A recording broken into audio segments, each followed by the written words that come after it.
Hey everyone, Wasteland Myth here, and I have just completed my first day on ADHD medicine. It has been quite a journey to get here, and I wanted to share that with you because I found it helpful when other people shared their journeys with me, and today I was able to help somebody who needed some guidance on how to get taken seriously with their concerns about mental health. So, I wanted to start off with how I felt after I took it. I am on a 10 milligram low dose, extended release prescription of Adderall. And I took the pill at 6:30. I got to work at 6. Waited a half hour, kind of was like, I don't know. A lot of anxiety went into it, but I took my first dose. After a half hour, was feeling okay. After an hour, started feeling good, and by the time 2 hours rolled around, I could immediately tell a difference. Like, before, I used to fidget in my seat all the time. Like, my go-to move was bouncing my legs, like I was a drummer. on a kickstand, just rapidly bounce my legs over and over again, one after the other. I would stop and shake my hands. I would be immediately aware of any slight discomfort in my body and invest 100% of my thought process to resolving that issue, like slight itches, or my shirt feels weird, or my pants aren't fitting quite right. It was stuff like that all day long. I would take any opportunity to off-ramp from my work, or any activity, really. And what I mean by that is I do casework all day long for a major corporation, and I would get the case in, resolve the case, and then immediately check my phone, or check email, or mess around on Spotify to get a different playlist before going back and doing another case. And so it was slowing my productivity down, and you could see it. I could feel it. Anytime I would misclick or forget something, I would really beat myself up mentally for it. It was not good. It's not good times. Took the Adderall. Within an hour and a half, I felt like my brain had a nice little hug on it. Legs didn't shake. I didn't fidget. I wasn't tugging at my shirt or trying to fix stuff. And for the first time, I think ever, since working at an office, I did not listen to music or a podcast all day.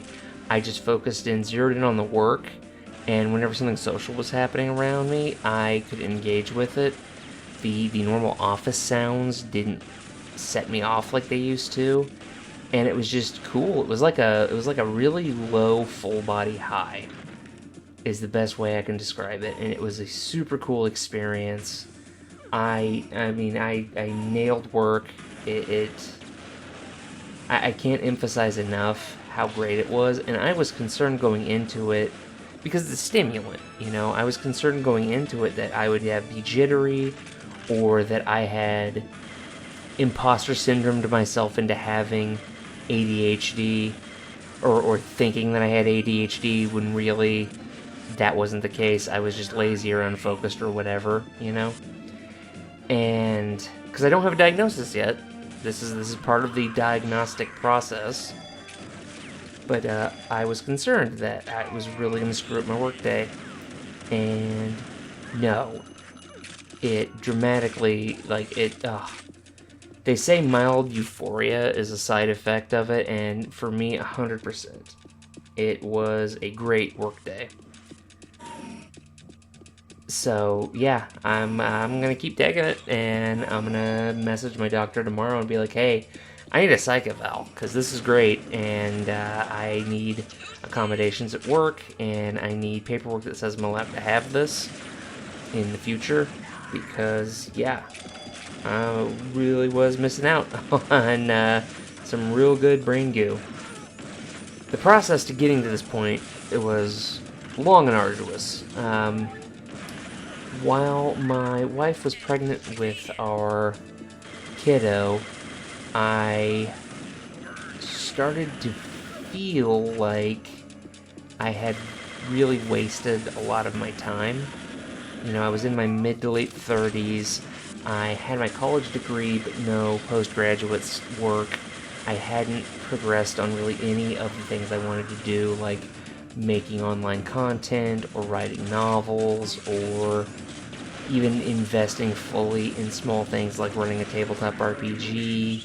I couldn't keep things straight. I was having really tough self-talk and really tough difficulty adjusting to change, and I was like, I'm about ready to have a kid. I need to be in the best mental health I can be for their sake.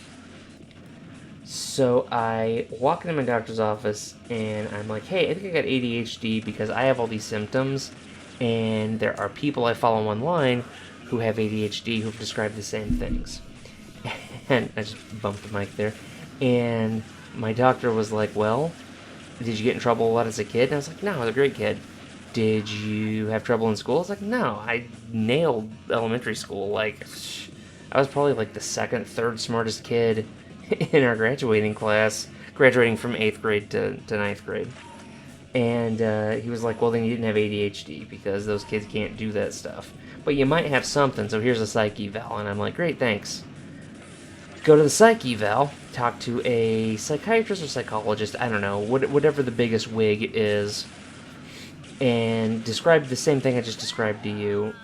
And so they do this test, right? They walk me back to a hallway to a room that I've never been into before, sparsely decorated, and sit me down in front of a computer. And the test consists of, they're going to show random letters on the screen every second or so. And you are to hit the space bar as soon as you see that there is an X on the screen. Now, if you know me, you know that I play video games, and what I've just described to you is a rudimentary version of Guitar Hero, or any QuickTime event. And so, of course, I score through the roof. I actually have better, she's like, you actually have better focus and concentration than most normal people. And I'm like, okay, cool, so why do I feel the way I feel? And they gave me a diagnosis of adjustment disorder, which is a difficulty to adjust to change. And I'm like, okay, cool, whatever. Time passes, child is born, holding on to dear life. If you've ever had a newborn, it is a shattering of your previous identity and a reforging of who you want to be. So, get through the first year, we're holding on to dear life, doing the best we can. The kid grows up, happy, healthy, running around, and I'm like, that's great. I am in terrible mental shape. I cannot focus at work. I cannot concentrate. The brief amount of time I do get to myself, I am not using. I'm scrolling on TikTok or YouTube mindlessly. It's taking me forever to do chores because I clean like a Roomba. I just bounce between task to task, cleaning a very narrow space. I can't remember anything. I can't focus on anything. I can't do anything. I need help. So I, this time, armed with a little bit more knowledge, avoid my hospital system and instead consult private practices that are within my insurance network. I am blessed to have a really good insurance network through my work. Find a therapist. Great. Lay out all my problems, and the next 4 sessions are basically us just staring at each other. She's like, we've got a diagnostician, and they can work with you on like a psych eval or a diagnosis. It'll be January. This is July that we're talking about. Like 6 months. And I'm like, okay. Great. So the cognitive behavioral therapy is like us just in a room staring at each other, because I'm like, I have nothing in common with this woman. This woman is in her mid to late 50s, a grandparent, specialized in kids, and I'm a nearly 40-year-old man who has a pretty good handle on stuff. So I'm like, we have nothing to talk about. So eventually I cancel, and I'm like, forget it. I'm not gonna It's like a 30-minute drive there, an hour session, a 30-minute drive back with traffic. It's wasting 2 hours of my time, and I'm already desperately clinging to the time I have. It's garbage. So, continue along the best I can. During this process, I change jobs. The job I previously held was basically a high-tier customer service coupled with privacy information. So what that means is in certain states in the United States and in Europe, you can request a company be forced to give you all the data they have on you. This is call recordings, this is customer service interactions, phone numbers, email addresses, everything. You can request that to be given to you so you can make sure they're not trying to spy or they haven't sold your data or whatever.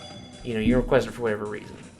Companies hate giving that out because if you screw up, you get dinged by the European Privacy Federation, European Privacy, I don't know, some European agency. You get dinged. If you get enough dings, you get a fine. That fine is a percentage of total gross, and it's lots of money.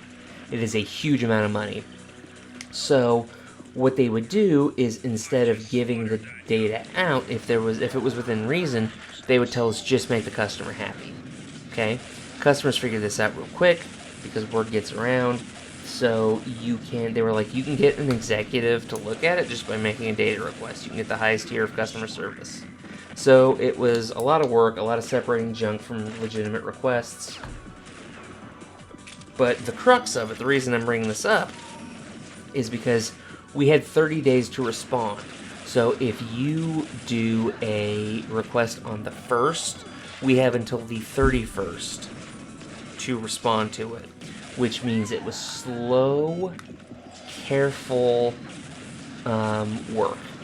It was important. It was vital that every word was right, every T was crossed, everything was perfect.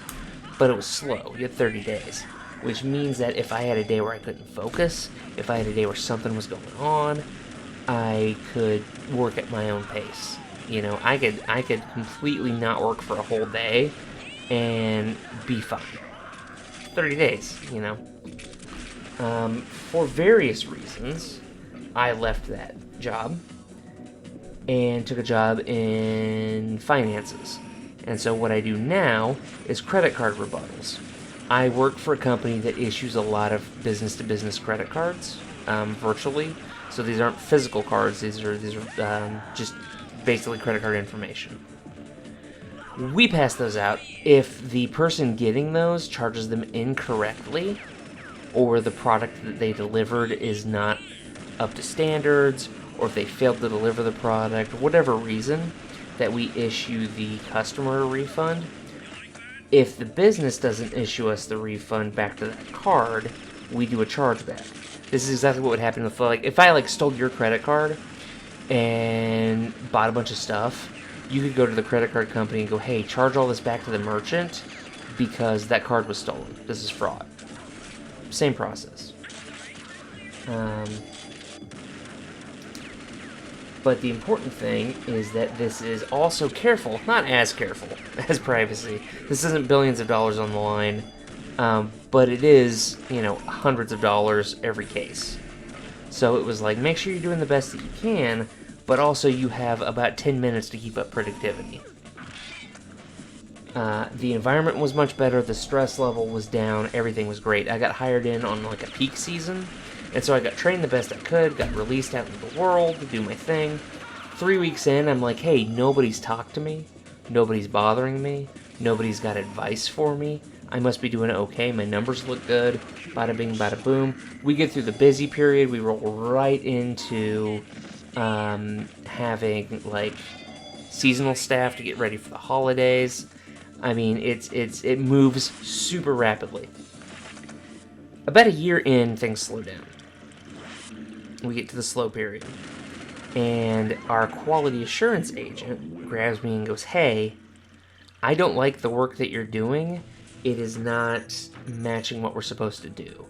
And I'm like, what do you mean? My numbers are so good. I don't have any major errors that cost the company money. And they're like, yes, the errors that we mark are when you miss something. when you mislabel something, when you don't include a piece of research, whatever. But it doesn't mean we win the case. That case is ultimately decided by the bank that issued the card. And if you're not doing the work properly, we will lose more cases, even though it's not errors to you. So I want you to completely redo how you do things. So since it was 10 months in, this is no one's fault. I'm not throwing them under the bus at all. I need to do the work correctly. This is not the fault of the original trainer. This is not the fault of the quality assurance person, or the company, or me. This is just how the cookie crumbled. My productivity went down into the gutter because I had ingrained all these bad habits over the course of like a year that I then had to unlearn. Confidence was shot, stress levels started to rise, productivity sank, and I'm like, I don't know what is going on, why I can't just do the job, why I can't be fast and accurate when so many other people can. And I'm like, well, I have all these stressors in my life, you know, kid's a toddler now, I'm not sleeping great, all the COVID protections are gone, so we're like back in the office multiple days a week. Things keep going wrong, like, you know, money problems, house problems, all the typical stuff, all the typical millennial stuff. And I'm like, well, let me try therapy again. It was supposed to help and it didn't, but that's because I kind of just went with the first thing I got. So let me shop around. So I shopped around, found a new therapist. I was like, what do I want from a therapist? Who do I trust? I trust young women more than almost anyone. And by young, I mean like my generation and Gen Z. I'm like, that's who I trust. I trust those people more than anyone else. I don't know why. It's probably sexist, but those are the people I trust with this kind of stuff. So, found a therapist, absolutely wonderful. Asked me a ton of questions. This is not going to be a repeat of the last one where we're just staring at each other. Asked me a ton of questions, really dug in deep, tried to uncover any traumas, and what we eventually established, and I told her first session that this is the crux, is like, this is what I want to do, is find out why I am struggling so much in all these different ways.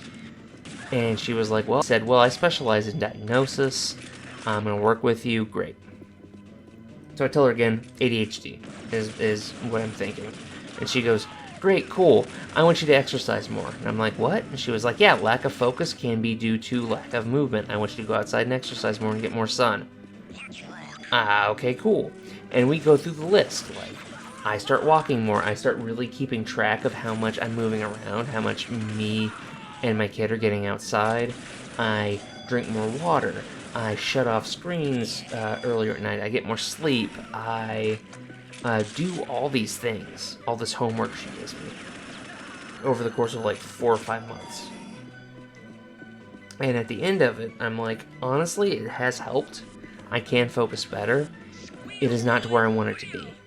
You know, it's better, but I still have terrible days. And even on my good days, I'm like fidgeting like crazy in my seat, and I can't focus. And I gotta get on like podcasts or music to get me through the day. Otherwise, I'm like just daydreaming instead of working. And she goes, well, at this point, I think you need to talk to somebody about medication. Why don't you try to see and I forget if it's psychiatrist or psychologist, I could look it up, but it's 10:30 at night, and I just want to record my feelings. And so I go, sure, cool, I'll get started on that. Then the movie theater nachos almost kill me. I've got my follow-up with my primary care physician, and as they're going through that, you know, it's like, hey, we'll start this test, we'll do this test, we'll see what's up. And I go, cool. Hey, while you're doing that, I would like a psych, not evaluation, I'd like a psych referral, because I really struggle with focus, and I want to talk to someone about medication or other options. And he goes, okay, are you just looking for a therapist? Or no, yeah, it was like I struggle with ADHD and focus. And he goes, okay, are you looking for a therapist? And I go, no, I got a therapist. He goes, you've got a therapist. Are they doing cognitive behavioral therapy? And I was like, yeah, I mean, they're doing therapy. That's that's what it is. And he goes, okay, cool. You don't need a psych referral. We can just write you a script. And I was like, you can just write a prescription? And he goes, yeah, we will request the notes from your therapist. You sign this paperwork here. We'll request the notes. If everything looks cool, boom. They put the script in. I can't get it for a week because we live in America and medicine is a controlled substance. But eventually it comes in. So it comes in Monday after work. And Monday was one of the worst days. It's Tuesday the 17th now. So yesterday was Monday the 16th, September 16th. It was one of the worst working days I've ever had in my life. I could not get started. I could not get rolling. I could not get into a rhythm. Literally every case I was grabbing my phone or popping up or grabbing a snack or doing whatever. Just whatever I could to not focus. And it was miserable. Miserable. I go and get my prescription. I get my Adderall. And I'm like, I really wanted to take this at home to try my first day at home where if I was like, I could go take a break, I could go take a nap, or right down the street from an urgent care if anything bad happens. But that's not the way the cookie crumbled. So I was like, okay. Get to work, take my normal medicine, allergies, cholesterol, all that stuff. And I have this little blue pill. And I'm like, do I take this now or do I wait until there's a better time? And I'm like, working in an office is a special kind of nightmare for me. I come home always drained, always immediately seeking any kind of good brain goo, TikTok, YouTube, video games, whatever. Like, if not now, when? So I pop the pill. And yeah, it is so relaxing. It's a stimulant. It should be putting you through the roof if you have normal brain chemistry, but for me it was so relaxing. It was just an amazing experience, and I came home today fully able to focus on the kid, playing games with them, giving them a bath. Didn't feel the need to watch any YouTube videos, didn't feel the need to scroll through TikTok or anything like that. Got them in bed, started cleaning the house, and was like, I really want to record this video to let you know kind of the process of what happened, how I'm feeling, and I'm so excited tomorrow to take it with confidence, like knowing that I'm going to be okay, knowing what to expect and what to feel, and being able to leverage that kind of into work and seeing what I can actually do now that I've got the help that I need. So if you are struggling, my experience right now is with ADHD. Even though I don't have a diagnosis yet, I'm trying so hard not to self-diagnose. But come on, if Adderall is a relaxing experience, if amphetamines are a relaxing experience for you, you probably got ADHD. But if you're struggling, don't do what I did originally. Don't walk into your doctor's office and go, hey, I saw a video online and I think I've got this. Because what they're hearing in the best of circumstances is you walking in and going, hey, I've got confirmation bias. And in the worst of circumstances, they're hearing, hey, I've got confirmation bias and I want you to put your career on the line by prescribing me a controlled substance. So they're not going to do that. If you can, if it's not an emergency, do what I did and start with a therapist. If you can afford it. I know sometimes we live in a hellscape nightmare, and it's tough. Check what your insurance covers. A lot of insurances are covering mental health stuff now. Check and see.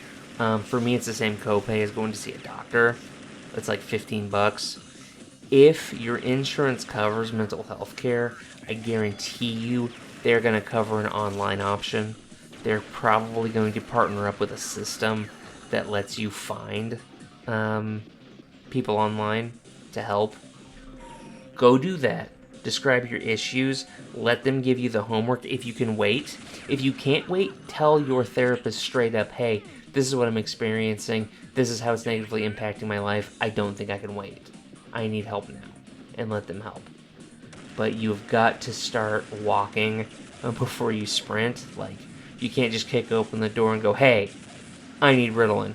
Like, there's steps to this stuff. So that's my advice. I know I'm very blessed to work where I do, to have the money I've got and the support systems I do. it's wild to me thinking about my childhood now. I'm like, yeah, like I excelled in elementary school. Of course I did. I love learning. I find the learning process very stimulating and very easy to focus on, especially when it's easy. Elementary school stuff was easy, but math kicked my ass. And the reason is because I didn't just get it. It was meticulous and careful, and I didn't put the focus into it because I couldn't. You know, in high school, my math skills got worse. Everything else stayed basically the same because it's high school. It's, you know, like, instead of just doing an overview of science, it's like, here's an overview of science, and here's an overview of biology. It's still, like, overviews. Like, nowadays, you would learn the same stuff, I think, from, like, Wikipedia. I didn't really struggle academically until college. And then it was like, I can't focus on the lecture. I'm missing this whole lecture. What's the point of me being here? It's wasting my time. Oh, I skipped a class. Why should I go back? I feel uncomfortable coming back in. What did I miss? Blah, blah, blah. Terrible college student. I graduated. I got a degree, but, like, grad school was worse because then I had a job on top of it, and now I'm going to grad school, and I'm like, I don't have time for myself. I don't have time to do anything. Dropped out of grad school, got better jobs, had a kid, time continuously crunches, and I'm like, I do great. I do absolutely great when I've got like 12 hours to do it with no other things to do. Like, I grew up very much out in the country, very much by myself a lot of the time. And so, yeah, I had a difficult subject in school. I could get home and dilly-dally about it for 12 hours until bed. Like, same thing with high school. I had friends, but, like, I saw them every day, so I wasn't desperate to have social time. I wasn't desperate to engage in a hobby, because I was, like, doing my hobbies all the time. So, of course, if I had a difficult piece of homework that was due in 3 days, I would take 72 hours to do it, It wasn't until college where it was like, hey, keep up with a job and feeding yourself and paying bills and all that, and also do this really in-depth work that I struggled. Because, and again, today, like, I will watch documentaries. I love documentaries. I love learning things. I love deep dives. The instant there is a roadblock, the instant there's an obstacle, I'm like, well, I give up. This isn't stimulating anymore. Moving on. Yeah, and that's the way I am. I do it with video games. I do it with hobbies. I hyper-focus on something until I have a problem, or it gets difficult, or requires something more of me, and then give up and move to the next thing. So I'm hoping that by continuing to take my medicine and learning more coping mechanisms, I can really find what I'm capable of for the first time in my life and explore that. And yeah, I'm very hopeful. I'm gonna keep making more videos like this. This is gonna go up on the Myth Takes channel, which is my stream of consciousness or less edited materials, and keep Wasteland Myth more like long form video game stuff. But anyways, yeah, thanks for letting me talk to you about my mental health journey for 30 minutes. I hope you have a wonderful night, day, whatever it is. And if you need help, it's out there, and you deserve it. Everyone deserves good mental health. Everyone deserves good physical health. And I hope if you need anything, you get it, because you deserve it. Alright, catch you guys in the next video.